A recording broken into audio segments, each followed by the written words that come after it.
സാമ്രാജ്യത്തിലെ കോട്ടും ബൂട്ടും തോക്കും പീരങ്കിയുമുള്ള വെള്ളപ്പട്ടാളക്കാർക്ക് മുന്നിൽ ആത്മാഭിമാനം അടിയറവ് വയ്ക്കാതെ തക്ബീർ ധ്വനികൾ കൊണ്ട് അന്തരീക്ഷത്തെ ശബ്ദമുഖരിതമാക്കി ഊരിപ്പിടിച്ച ഉടവാളുമായി പടപൊരുതാനിറങ്ങി ഒടുവിൽ വെടിയുണ്ടയേറ്റ് മാറുപിളർന്ന് ഭാരതാംബയ്ക്കുമേൽ നിണത്തുള്ളികൾ കൊണ്ട് രക്തഹാരം ചാർത്തി ഒരു പിടിമണ്ണ് നെഞ്ചോട് ചേർത്ത് പ്രാണൻ വെടിയുന്ന നേരത്തും ദേശീയ പതാകയെ മാറോടണച്ചു പിടിച്ച് ആവേശത്തോടെ വന്ദേ മാതരം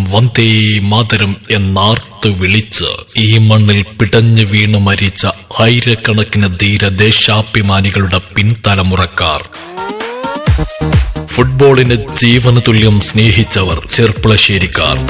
ഈ സീസണിലെ ഏറ്റവും കൂടുതൽ വിന്നേഴ്സ് ട്രോഫി കരസ്ഥമാക്കി സെവൻസ് ഫുട്ബോൾ ടൂർണമെന്റിലെ കിരീടം വെക്കാത്ത രാജാക്കന്മാരായി വിലസുന്ന അൽ മദീന ചെർപ്പുളശ്ശേരി.